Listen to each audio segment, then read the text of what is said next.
ఒక్క రోజు కోసం పోలీస్ స్టేషన్ పోయిన ఇంటికాడ క్యూ కట్టి ప్రభుత్వాన్ని తిడుతుండ్రు, నన్ను తిడుతున్నారు, అతన్ని పరామర్శిస్తారు. ఏమైంది అధ్యక్ష? అతను కాలు పోయిందా, కన్ను పోయిందా, చేయి పోయిందా, ఏమైనా కిడ్నీలు దెబ్బతిన్నా, ఏమైంది?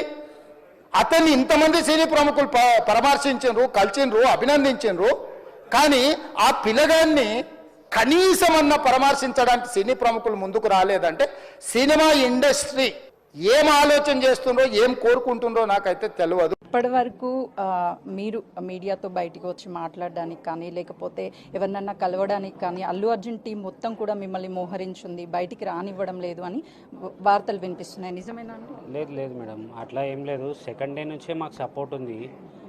వాళ్ళు ఏదున్న మేనేజర్స్ వచ్చారు, మీకు ఇంతకుముందు కూడా అదే చెప్పాం. సేమ్ వాళ్ళ మేనేజర్స్ ఎవ్రీడే వచ్చి అప్డేట్ తీసుకుంటున్నారు, అన్నీ కంటిన్యూ ఉంది రెగ్యులర్గా.